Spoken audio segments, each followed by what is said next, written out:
Transcribed. NBC presents Frank Lovejoy in Night Beat.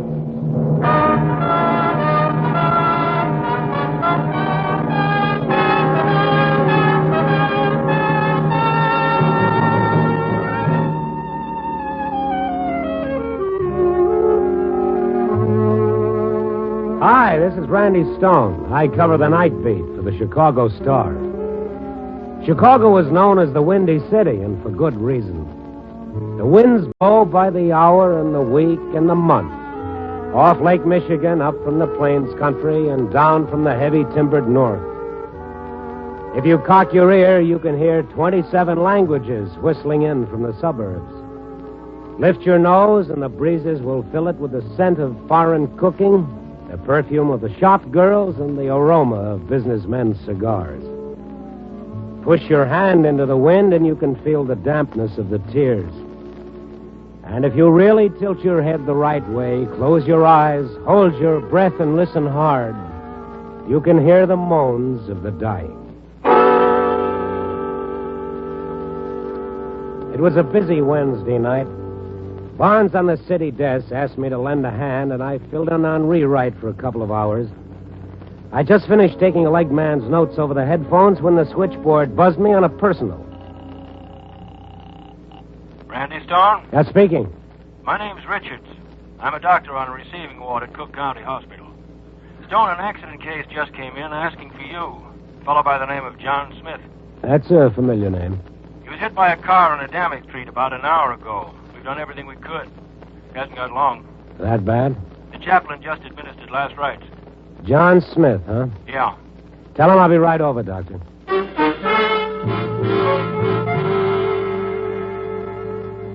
In my day, I've run into maybe 100 John Smiths, all of them with a story to tell, a piece of news to peddle, or a lie or two they just give away. But I wondered what kind of a story this particular John Smith wanted to tell me before he died. Dr. Richards met me at the desk. We shook hands, and he walked me down to the end of the hall. Poor devil, he's really all cracked up. Well, what happened to him exactly? Accident report says he crossed a Damick Street in front of the Singer Hotel. Taxi was passing a truck. It was dark. Uh-huh. A man in good health might survive such an injury, but not this man. He's at a dangerous point of debility. Hasn't eaten properly for months. A lot of drinking. Terribly neglected. Oh, I see. Here we are. He's in there. Hello. I'm Randy Stone. Yeah, I know. You don't remember me, huh, Randy? John Smith, I'm afraid. Bend down, Randy. Take a good look. No, it can't be. John Smith for the obituary columns, Randy. Frank Lyons. Yeah, that's right, Randy. What's left of me? You were just out of the cub ranks in my day. Frank, how did you get It's it? a long story. I'm afraid I haven't got time to tell it. Oh, what's on your mind? A guy named Felix Henderson, Randy. You ever hear of him? No. Not many people have. But he's a real story. I asked you to come here because I thought maybe you... I'd write it for you. Sure. When I got out of Northwestern, I said I was going to be the biggest newspaper man in this town. You were once. Yeah, but it didn't last. In 1940, I met Cora, my wife. She was sleek and smart, and just as ambitious as I was. Maybe it doesn't fit in with the general idea, but we got married on one condition. That we both go right to the top and stay there. It worked, too. But this one night when I met Felix Henderson, Cora and I were having cocktails. Well, give me the news, Frank. Can you stand me for another 5 years, honey? Well, that depends. Well, I just signed up for a 5-year renewal with the paper. My own time, my own stories, and my own column. I'm going to climb all over this town, and both of us will wind up right on top. Frank and Coraline's against the world. Yeah. Oh, darling, tell me we aren't doing it wrong, playing it this way. Winners or nothing. It is right, isn't it? Well, of course it's right. We've come this far together. What's the matter? Is the pace too much for you, kid? No, Frank. You would walk out if I failed you in any way, wouldn't you? You know it, baby. Same way you'd walk out on me if I slipped. So, here's to no slips, honey. You know, I like being with you. And I like being with you. Mr. Lyons? Oh, yes. My name's Felix Henderson. Could we talk? I've got a story for you. Well, sure. Sit down. This is my wife. How do you do? My car is parked out front. Could we talk out there? Well, I did. Okay. Sorry, darling. Business. I'll wait here,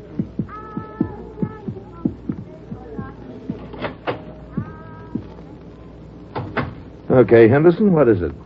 Lyons, I looked you up because they tell me you're a reporter. I always want a story, Henderson. Now, this isn't just a gift.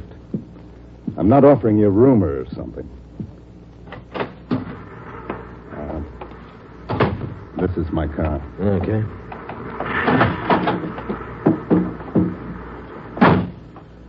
Well, I'll give you just 3 minutes to interest me.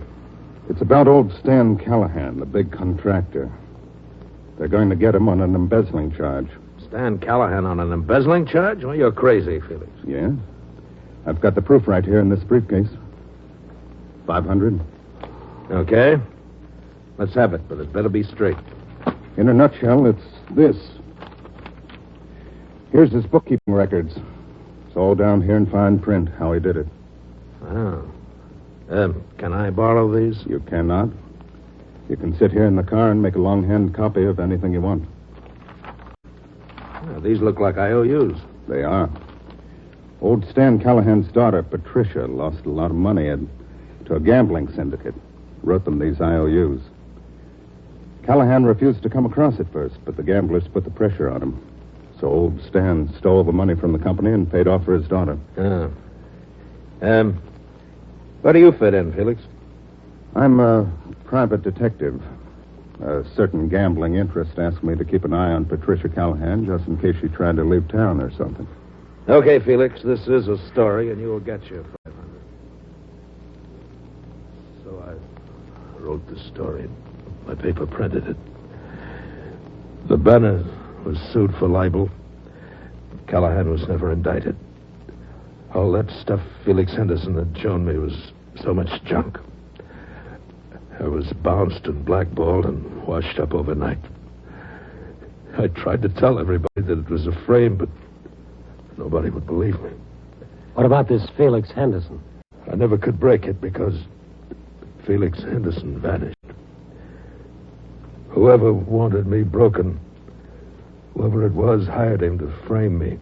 Never had the satisfaction of seeing me run out of town with my tail between my legs. Easy, boys. I've hung around here every day since then. Letting this happen to me. Waiting to get hold of something that'd put me up there again. And today I saw it. What? Felix Henderson, walking down a Damick Street. I tailed him, and when he crossed to go into the Singer Hotel, I followed.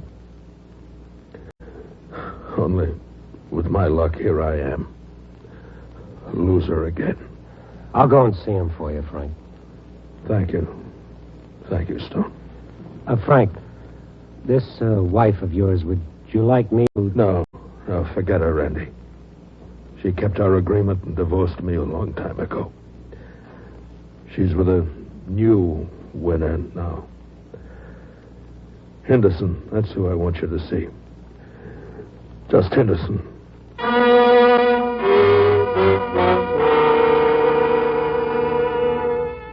The clerk at the Singer Hotel told me Mr. Henderson was out and that he wouldn't be back for 2 hours. So I went back to the Star Morgue file and pulled out the clippings on the old Callahan story. Everything was just as Frank Lyons had said. That is all one could say on the surface. Stan Callahan had died 2 years ago and left his daughter Patricia as the only heir. I got her address, a Gold Coast apartment, and I went over to have a talk. She was pretty as a postcard and as innocent looking as your sister. Frank Lyons? Oh, the reporter. Yes, that's the one. He's in a hospital right now. I wanted to look into his story a little. Well, after what he wrote about me and my father, you can't expect me to care, can you? He's dying. Oh, I'm sorry. Look, Miss Callahan, it doesn't make any difference now what happens. It's all over. There are no witnesses here. Tell me, did Lyons ever do anything to your father that would make him want to get even? Frankly, that's what's mystified us. We never met the man before in our lives.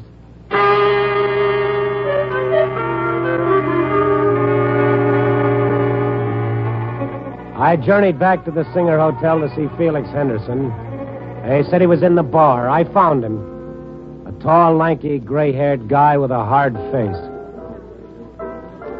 Yes, I'm Felix Henderson. What's on your mind? Frank Lyons. He told me about the old Callahan story. He told me that you framed him with those papers that you gave him. Well, that wasn't very nice of him. I didn't give Frank Lyons any papers. He made all that up. It's kind of strange you left town at the same time, isn't it? There are a lot of strange things in life. Uh-huh. Here's the way I see it, Felix. Pat Callahan is clean. You were hired to frame Frank Lyons, probably to keep him from printing some other story. That's how you figure it, huh? I said it. Tell me, how are you fixed for money? Well enough. All right. I'll level with you as much as I can. I'm broke. I need money. Nothing makes any difference anymore. It's all over. So if you've got a couple of bucks, I'll give you what I know. The way you gave it to Lyons? No. But you can take it or leave it. I'm not making any apologies for what I'm selling. All right, where can we talk? Up in my room.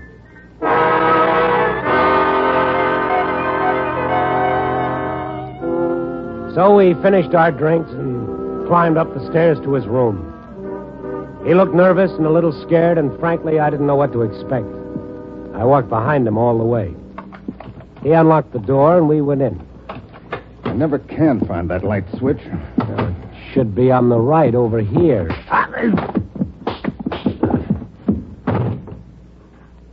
They've got the dumbest reporters in the world in this town.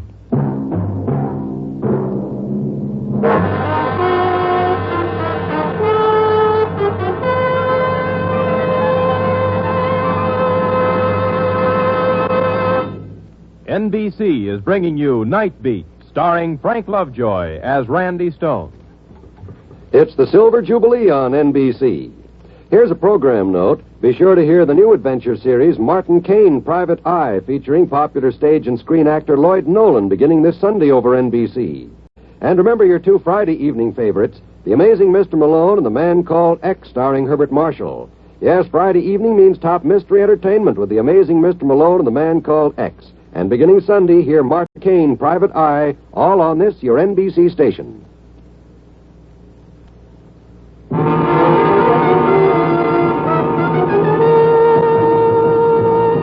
And now back to Night Beat and Randy Stone. Death is the most intense drama of all. And no matter what the decorations, gunshot, disease, drowning, or old age, you're never quite prepared to cope with this single spectacle that all men have in common. Maybe that's why I made my promise to Frank Lyons as he lay dying in the Central Receiving Hospital. What did I get out of it? A crack on the noggin by a professional bully boy named Felix Henderson. When I came to, a fuzzy glance around his hotel room told me he'd gone. And with him, he'd taken my story for the next edition, and Frank Lyons' story for the next eternity. I was going through the shaking head cold water routine when his phone began jumping around on the hook. Hello. Felix? Yeah, this is Felix. Who's this? I'm told you were at my office today. Obviously, you're in town hoping to collect more money from me. Felix, 3 years ago, I explained you were to stay away from Chicago. Well, a guy gets lonesome. You were paid quite well for your service at that time. There will be no more. I sold a story to Frank Lyons once. Maybe he'll be in the market again. I think he'd like to know some things. No doubt. But your return was for nothing. Yeah? Frank Lyons was critically injured in an accident today, and at this moment is on the brink of death. Understand me. Get out of Chicago, Felix. Get out before I have you picked up.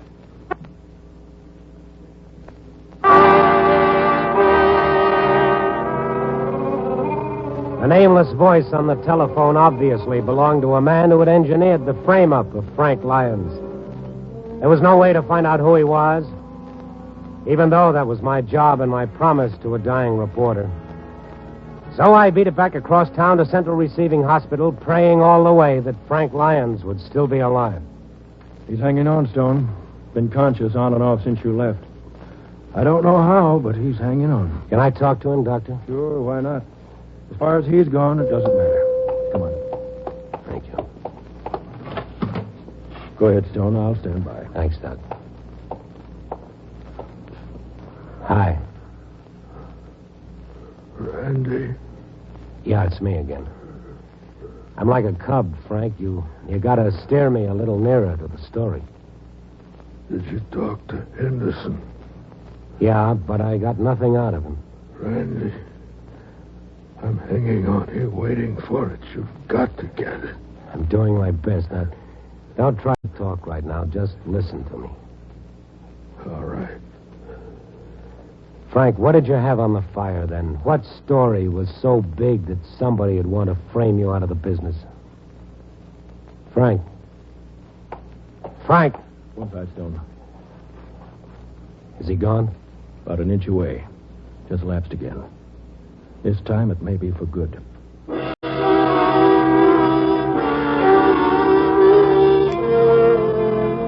I hung around the hospital for another half hour, hoping he might come to long enough to answer my questions, but he didn't.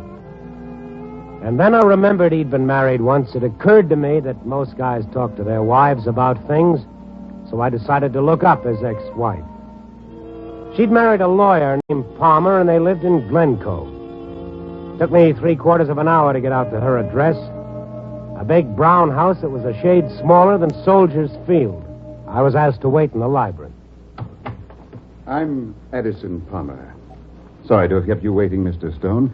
Mrs. Palmer and I have guests tonight. Please sit down. Thank you. Stone. Forgive me, but I don't seem to recall your name. You don't know me, Mr. Palmer. I'm a newspaperman. Newspaperman?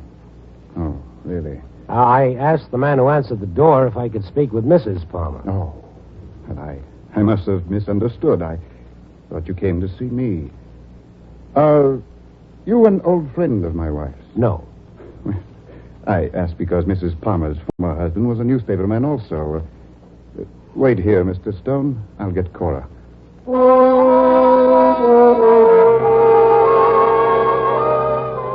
Addison Palmer went through the double doors at the far end of the room, and 3 minutes later, Mrs. Addison Palmer came in. Neat, trim, groomed, self-assured, and she was tailored for the kind of house she lived in and the kind of life she was obviously living. My husband said you came here to see me. Mr. Stone, is it? Yes, that's right, Randy Stone, reporter. I'm on a story. I thought perhaps that you might help me. Oh, in what way? You were once married to a man named Frank Lyons. Yes, that's true. What exactly do you want, Mr. Stone? We're entertaining tonight. Well, Frank once had quite a reputation for getting stories that no one else was ever able to get. He stepped on a lot of toes. He incurred a lot of anger around the state. You remember any story he was working on at the time he lost his job that might have caused someone to want to ruin him or shut him up? Mr. Stone, Frank told me nothing of his stories. I seldom inquired. Oh. Well, I just thought you might have something that would help. Why don't you ask him? I hear he's still in Chicago. Oh, Frank was hit by a car today. Right now, he's dying at Central Receiving. Oh, that's too bad. Is that all you have to say? Look, we were married for 6 years. Some of them were good years and some of them were bad years. We finally parted and that was that. Do I make myself clear? Clear enough, I guess. Just what do you expect me to do, Mr. Stone? Well, just... go down to the hospital, maybe to hold him in your arms or look at him or talk to him or do anything that would make his dying like this a little easier, that's all. Very well put, Mr. Stone. I'm moved. Oh, that's great. Mrs. Palmer, I'll see you around Wait, sometime. I am moved, Mr. Stone. From my point of view, I wouldn't mind crying for all the good days and all the good years Frank and I had together. It's just that the bad ones keep getting in the way. Both of us arranged that. We wanted more excitement, more sophistication. Cora, dear, our guests are waiting. Cora, you look miserable. It's nothing, Ed. Mr. Stone, I don't know what you've been saying, but I request that you leave my home. I was just leaving, Mr. Palmer. It's sort of cold in here. Wait a minute. What hospital did you say he was in? Central Receiving, under the name of John Smith. I'm going to see him. I hope he's still alive. Cora, what is this? Ed, Frank was hurt in an accident today. Oh. So this is the news you brought in, Mr. Stone. I've got to see him, Ed. Well, Mr. Stone, I don't believe you and I have anything further to discuss.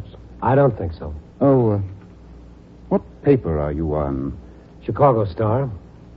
I dislike having my evening upset.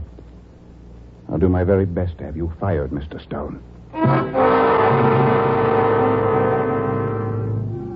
Addison Palmer didn't mean anything to me at the moment, and I didn't pay much attention to what he said. All I wanted to do was get out of there as fast as I could. I was whipped.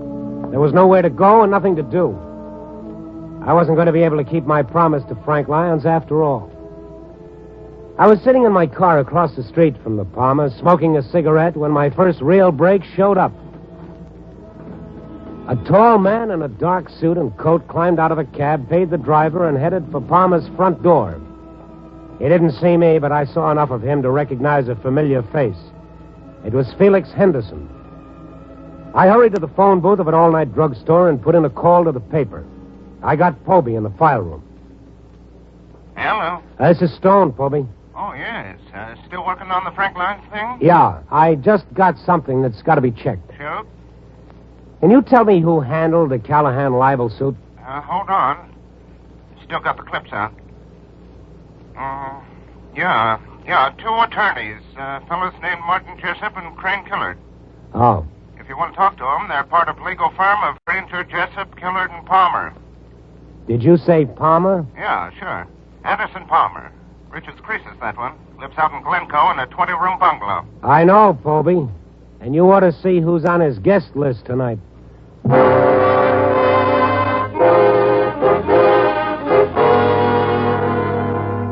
I drove back to Palmer's place, and even though all the lights were out and all the other cars were gone, I pulled on the doorbell.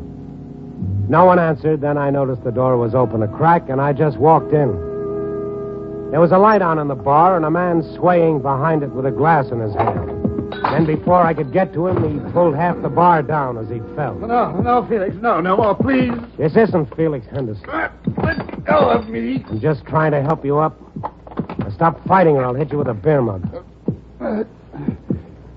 Oh, it's you, Stone. Yeah, and I should have left you there. Now, come on, I'll walk you over to the sofa. Now, what was that for? I just don't like you.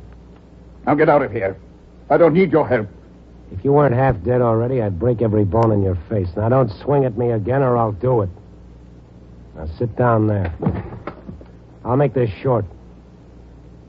My paper tells me you were part of the legal firm who advised Callahan to bring up the libel suit that ruined Frank Lyons. That means you hired Felix to work the frame. I won't admit anything. You did it to get Frank's wife. Although why you'd want her, I don't know. You knew she'd never leave him while he was on the top, so you kicked him to the bottom. I never had to kick anybody to the bottom. Let them alone and they'll find their own way.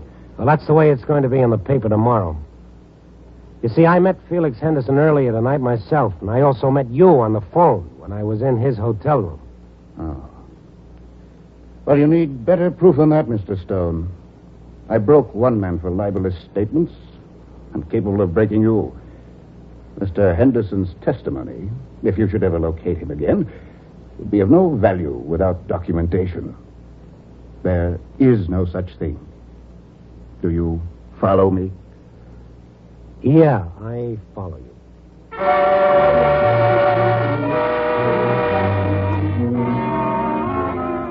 I had Frank's story, but I couldn't print it. Nobody could ever print it.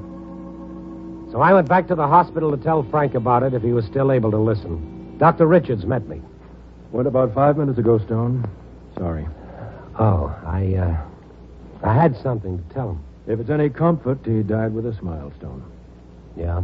His ex-wife came in and held his hand. You have anything to do with that?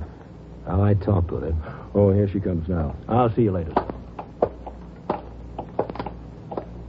Oh? Mr. Stone, it's all over. I did what you asked me. So I heard. You see, I was moved, Mr. Stone. Buy me some coffee or something, will you, please?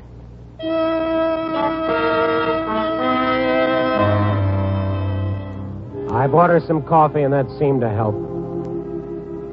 And after that, I told her what I'd found out and how I'd found it out. She listened good and hard, didn't ask any questions, and a look in her eyes didn't tell me anything either. When I finished, she sighed and made one comment. So Addison Palmer actually went to all the trouble of wrecking Frank's career so he could marry me. Yeah. Oh, don't blame poor, ridiculous Ad too much. Blame me.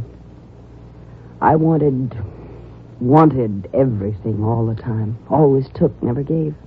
It's no way to live. Why did I do it, Mr. Stone? Can you tell me why? Well, probably because you loved yourself more than anything else in the world. That's common. Loved myself? I despised myself.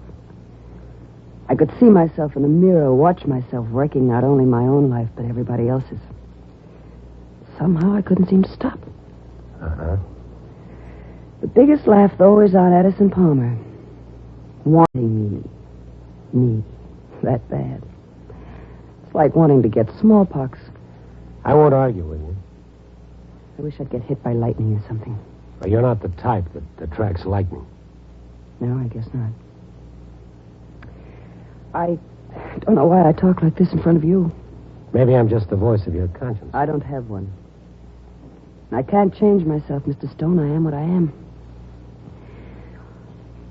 Well, thanks for the coffee. No, sure.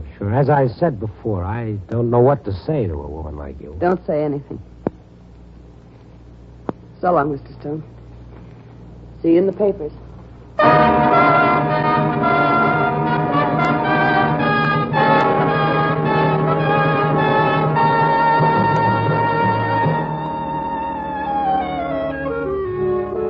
And there it was, a story I found and I couldn't print. But I made a promise to myself. The next time I ran into a story, a good big one, I'd print it and slug Frank Lyon's byline on it as a sort of going-away gift. Well, I don't know if you can see a moral in it, but I can. The moral? Well, life has so many little ways of catching up with you, of balancing the budget. Right when you think you got it licked, and right when you figured you've outsmarted the whole world, out of the blue, you come face to face with yourself. Copy, boy.